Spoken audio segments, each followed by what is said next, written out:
कि उस चीज उसका अध्ययन जो आदेश हुआ है या किस बेस पर हुआ, वो पवन जी हमको अगर भेज देंगे तो निश्चित तौर पे उसका हम अध्ययन कर लेंगे। और अध्ययन करने के बाद अगर लगता है हाँ ये कि हाँ ठीक है संगठन को इन्वॉल्व होना पाई, तो निश्चित तौर पे मैं कह रहा हूँ कि मैं संगठन इसमें इन्वॉल्व होगा, जरूर होगा, ऐसी कोई बात नहीं है। लेकिन अभी उसके बारे में मुझे जानकारी कुछ ऐसी है नहीं मिश्रा जी। जानकारी मिलेगी तो अध्ययन कर लेंगे, तो निश्चित तौर पे करेंगे जी।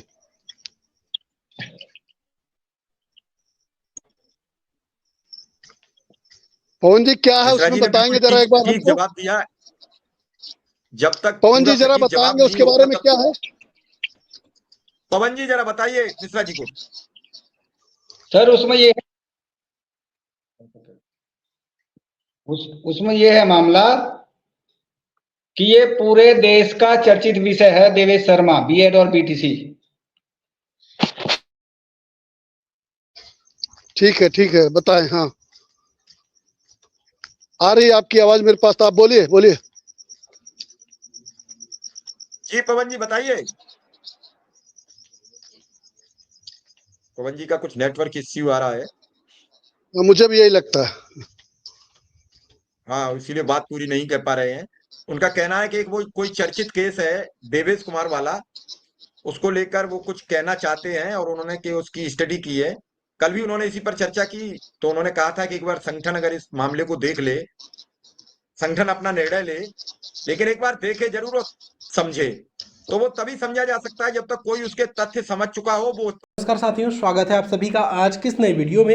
ये वीडियो आप सभी शिक्षा मित्र साथियों के लिए बेहद ही महत्वपूर्ण होने वाली है। साथियों इस वीडियो के माध्यम से आप सभी को हाल ही के अंदर की एक महत्वपूर्ण सूचना, दरअसल अगर हम बात करें अस्थायीकरण को लेकर सरकार की वास्तविक जो मंशा है, उस मंशा के ऊपर रिसेंट में ही आपकी कुछ नेतृत्वकर्ताओं के द्वारा कुछ जानकारियां दी गई हैं। वो जानकारियां आगे प्रॉपर तरीके से आपको वीडियो में देंगे। सभी साथी वीडियो को पूरा देखें। चैनल को अभी तक आपने सब्सक्राइब नहीं किया है, सब्सक्राइब भी करने। अब चलते हैं अपडेट पर।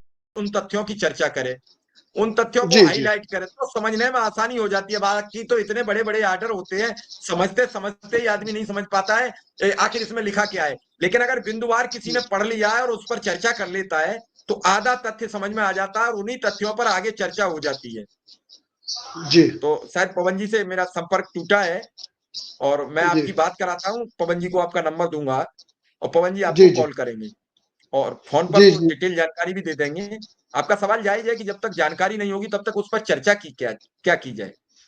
मिश्रा जी बड़ा उम्मीद थी इस बार, बड़ी उम्मीद थी शिक्षा मित्रों को इस बार, लेकिन वो उम्मीदों का वक्त अब निकल चुका है। उस पर चर्चा करना बेमानी होगी, लेकिन आचार संहिता के बाद भी उम्मीद छूटी नहीं है। वो प्रस्ताव अभी कहीं गया नहीं है, तो वो प्रस्ताव अगर रिवर्ट भी होता तब उस पर उम्मीद तोड़ी जाए। तो प्रस्ताव के लेकर क्या कहेंगे, प्रस्ताव पर क्या है प्रस्ताव? देखिए जो मेरी जानकारी है मिश्रा जी, जो मेरी जानकारी है, प्रस्ताव अभी शासन में प्रमुख सचिव के पास है। ठीक है, प्रमुख सचिव को माननीय मंत्री जी के माध्यम से मुख्यमंत्री जी के पास प्रेषित करना था। माननीय मंत्री जी के आने के बाद सारी प्रक्रिया आपको पता है, हमारे महामंत्री और अध्यक्ष जी ने बता दिया है सब कुछ, वो चीज नहीं हो पाई। ठीक है, हम अपने साथियों से कहेंगे कि जो मुझे विश्वास है कि निश्चित तौर पे जो प्रस्ताव शासन में है अभी, वो चुनाव आचार संहिता के समाप्त होने के बाद हम लोग पुनः उस पर प्रयास करेंगे एक बार। ये देखिए बहुत से लोग तो बहुत से कमेंट कर रहे हैं, मिश्रा जी क्या क्या कर रहे हैं, आप भी ग्रुप में हैं देख ही रहे होंगे। बहुत से लोग कह रहे हैं प्रस्ताव बना ही नहीं, प्रस्ताव कमेटी शासन में गया कि मुख्यमंत्री जी के यहाँ गया, कहाँ गया, कुछ है क्या नहीं है। नेता लोग तो अपना कुर्ता चमकाते हैं, नेता लोग अपनी नेतागिरी करते हैं, केवल अपनी बात करने जाते वहां। तो मैं इन सब की चीजों से इत्तेफाक नहीं रखता, ना मैं उस पर कोई कमेंट करूंगा। जिसकी अपनी जो सोच है वो करेगा।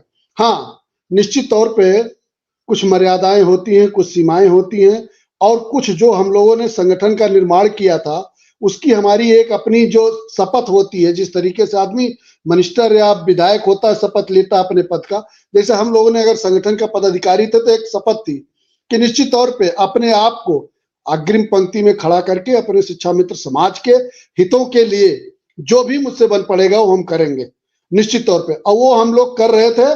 हमने उसमें न किसी से कोई सहयोग मांगा, ना हमने किसी से कोई उसमें अपेक्षा की, हम कर रहे थे क्योंकि मेरा नैतिक दायित्व था। मेरा भी उसमें फायदा था, अगर 2 रुपए बढ़ देंगे तो मेरा भी फायदा है। शिक्षा मित्र के शासनादेश में कोई बदलाव होगा तो मेरा भी फायदा है। मेरे व्यक्तिगत फायदे के साथ साथ जो लोगों ने मेरे ऊपर विश्वास किया था संगठन के ऊपर पे, जो हम संगठन के लोगों का दायित्व था, उसके लिए हम लोग लड़ रहे थे। निश्चित तौर पे जिसको जो कहना हो वो कहता रहे। अभी मैं कई ग्रुपों में देख रहा था, मैं आपके माध्यम से कह रहा हूं साथियों से कि क्या ये बताइए, क्या ये प्रस्ताव बना था कि नहीं बना था?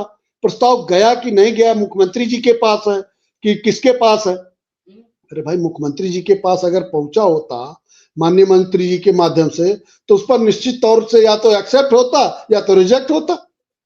तो जब मुख्यमंत्री जी के पास मंत्री जी के माध्यम से जा ही नहीं पाया, तो ये कैसे कह दिया जब मुख्यमंत्री जी के पास पहुंचा हुआ है? तो बहुत से साथियों के प्रश्नों का उत्तर मैं इस समय देना इसलिए वाजिब नहीं समझते हम लोग कि ठीक है, शिक्षा मित्रों में हताशा हुई है, निराशा हुई है। निश्चित तौर पे जो स्थिति थी कि हाँ, शिक्षा मित्रों का शासनादेश हो जाएगा, जो अधिकारियों ने हम लोगों को बखूबी बताया था, जैसा हम लोगों ने देखा था, नहीं हो पाया। हम उसके लिए भाई खेद प्रकट करेंगे और अपने साथियों से कहेंगे कि हम लगे थे और फिर लगेंगे। निश्चित तौर पे मुझे लगता है कि जहां से शासनादेश की प्रक्रिया जहां से अटकी है, वहीं से हम लग करके फिर आगे लड़ेंगे